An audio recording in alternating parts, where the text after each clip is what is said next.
Hi friends, welcome to the ScrapbookPal YouTube channel. I'm Kim and I'm excited to share a whole bunch of ideas for the Hero Arts Floral Mandala stamp and die set. I'm really excited about this one. I've also pulled out my Hero Arts Friend Words Fancy dies. I'm going to play with that hello die today on some of the cards along with the sentiments included in the floral mandala set. I have my honeybee stamps, intense black ink, my Spellbinders tape. I've pulled out a bunch of different colors of embossing powder, and I've got my favorite Pinkfresh pearls and gems to help embellish some of my cards. So I'm going to start by just playing with this stamp set really, and I'm pulling out the two largest. There are 4 mandala stamps in here in all, and several sentiments. There's one little extra little filler stamp in there. I love it when those are included in stamp sets. And I decided I would just start by stamping a whole bunch of card fronts so I can do some different things with them. So I'm going to do some basic things like stamp in just black ink and make some card fronts out of those, and then I'll do some heat embossing in different colors and make some card fronts out of those. And then I've got a couple of techniques I want to share, so I'm excited about that. So I just started out conditioning my stamps with my polymer eraser, and then I'm using that honeybee stamps black ink and just stamping a bunch of card fronts. So once I got those done, I pulled out my Copics and then I colored in one of those card fronts with just really bright colors and made it really bright and colorful. Then I pulled out different color combinations. I did some monochrome ones, and here you can see I kept one black and white. I thought that was really pretty. I did the colorful, there's the colorful mandala that I colored in, and here's one in shades of blue. I just really loved that. So like there's lots of different ways you can use it, and I kept that layout really nice and simple. And as I was creating those cards, I realized this would look pretty fabulous using the triple time technique. And it's an old technique and I haven't done it in a while, so I decided that this would be fun. The triple time technique has you layering 3 different sizes of white cardstock together and stamping them all at once, and then adding layers of colored cardstock between those white layers. So I'm starting out by trimming down my white layers. I've trimmed them down into 2 1/4 by 3 1/4. The second one is 3 by 4 1/4, and the bottom one is 4 by 5 1/4, and I'll have those dimensions put below. So I then attached all of my layers together with some temporary tape, and again I arranged my mandalas on top. I decided I wanted to do more of the images, so I pulled out the other 2 images and just layered them around and got them just like I wanted them. And you want to make sure that your layers are exactly how you want them on your finished card. So you want to, even though you're using temporary adhesive, you want to make sure they're being held in place really well while you do your stamping. Now usually I just stamp once here and I managed to get all the layers, and there will be some like white areas around the outside of those white cardstock layers that don't get like completely covered with ink right in next to the layer, and you'll see what I mean as I do this. And that doesn't matter because you're going to be putting black cardstock layers between all those white layers, but toward the top especially, I have a little bit too much of that white space to cover with my black layer. So I stamped it a second time, and then I decided I'll just take that top layer off, stamp the middle layer, then I'll take the middle layer off, stamp the bottom layer, and I'll be sure to have all the bits covered. So that's exactly what I did, and I was happy with the result then. So the next thing I needed to do was cut down my black cardstock. Each layer is 1/4 inch longer and 1/4 inch wider than the white cardstock layer. So I have my black layers at 2 1/2 by 3 1/2, 3¼ by 4½, and 4¼ by 5½. And again, I'll put those down below.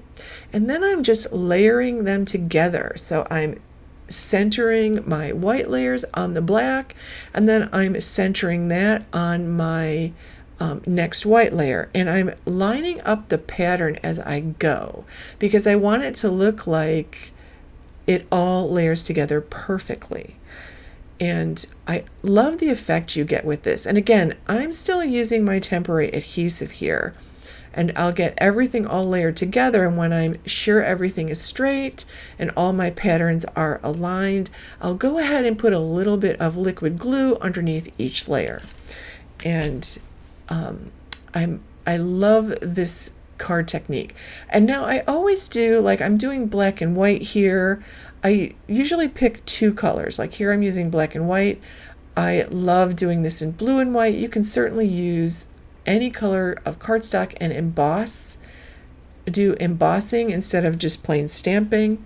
You can see I left space to directly stamp my sentiment right in the center, or you could create a sentiment strip and put that anywhere you want on the card, certainly. So I love the way this looks, and I'm just adding my sentiment here right in the middle. The sentiments on this stamp set are fantastic. I'm using Love You Always. There's also Thankful for You. It's Your Day. You are the best. So they're wonderful sentiments, but I'm just keeping it really simple. So with some simple stamping and layering, you can end up with some really beautiful cards. I love doing monochrome cards where I'm just using the black and white. This is beautiful in blue and white, red and white, whatever your favorite color is. I feel like this is a nice gender neutral card design as well, and it can be used for lots of different occasions. So I love that technique. It's actually a really pretty one. Since I was, doing all that stamping, I decided I also want to do some embossing. So I want to play with some colors there. I loved the white and black with the stamping and decided I wanted to do some black and white with embossing too, because it always looks beautiful. And of course, it's fun to play with different colors of embossing powders with, black backgrounds and white backgrounds and whatever color combinations you love. So I'm keeping my color combinations pretty simple, but I decided to do this first one with white embossing powder on the black. I cut my card panel down, so I believe this is 3 3/4 by 5, and I'll put a white mat behind this and put this on a black card base. So I did use my powder tool there.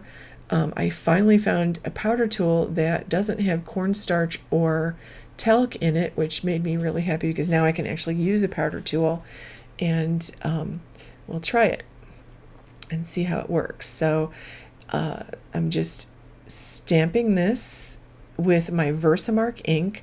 I'm pulling out my white embossing powder from my stash, and I'll go ahead and heat set this and layer it all together, and the result is so pretty. I think there's an elegance to black and white cards, or to monochromatic cards where you're just using 1 or 2 colors to really create your card. Isn't it pretty? I did use some of those Pinkfresh matte silver pearls. I love the way they look. They look very pretty with the white and black. I do need to get myself some white pearls though. That would look nice as well. So of course I had to try the gold and black, and I used a piece of foil gold mirror cardstock as my mat and for cutting that die cut, and I love the result. And because I'm doing my embossing, I decided to make a whole bunch of white on white panels because of course I wanted to experiment with some ink blending and see how I like that, and that's exactly what I did. So I made a whole bunch of those panels and then pulled out a whole bunch of Distress Oxides and did some ink blending. Now, in addition to the panels I made with just the 2 mandalas, I created some panels with the entire background covered in the mandalas, which you'll see a little bit better in just a minute as I start to add my ink, because I love creating a background piece with my stamps like this. And I pulled out, here I'm using dried marigold. I'll add some wild honey to this. I like this color combination. It's subtle, but bright and happy. Like, I really like how bright this comes out, and it feels almost like a summer card, I think, when I get all done. It's just bright and happy. And I love experimenting with the colors when I'm doing my blending. This is scattered straw. And when I got to this point, I definitely knew, I pulled out worn lipstick here as well. I definitely knew that I wanted something other than a yellow on the bottom. And that worn lipstick works beautifully. It kind of blends with that scattered straw to give me a little bit of a hint of like a peach or an orange, and love the end result. So I put a scrap strip there of white and anchored my hello die. And you can see a rainbow, and then I just did some experimenting with fun colors. So, have fun with that. That's a fun thing to do, like coloring with your Copics and ink blending just to experiment and create card backgrounds is actually a really fun thing to do for an afternoon. Create a whole bunch of the backgrounds and then experiment with colors to color them in, or ink blend, and just turn the TV on and have a nice relaxing afternoon. So I decided I wanted to do at least one in colors. So I decided to pull out some of my Catherine Pooler inks here, and I pulled out Coral Cabana, Lime Rickey, and Skylight, and I love this color combination. And I started with just the 4, and you can see I used that little filler stamp there as well. I just wanted to see what that looked like stamped. And then I continued and added more of those and made the die cut and finished the card. That was super fun. I liked that so much I decided that I want to do a technique. This is another technique I haven't done in a while. This is called Joseph's Coat. So I used those same 3 colors and created the background in the same way that I did, except I did not remove my stamps or my cardstock here. So I want to do this Jacob's Coat technique, and that means I need to cover my stamped images in clear embossing powder. So I wiped them clean and then used my Versamark and stamped right over the top of these mandala images with my Versamark ink, and I added some clear embossing powder. And then I will take advantage of the fact that embossing powder, after it's heat set, resists ink blending, and I'll go ahead and ink blend right over the top of this. So I'm using my clear embossing powder now, and I will add more images. After I heat set this, I'll add some more of the mandalas and do the same thing just to fill it in a little bit better. And now you actually ink blend black ink on, and I'm using my Catherine Pooler ink pad, which desperately needs to be re-inked here. Like, I definitely have to re-ink that.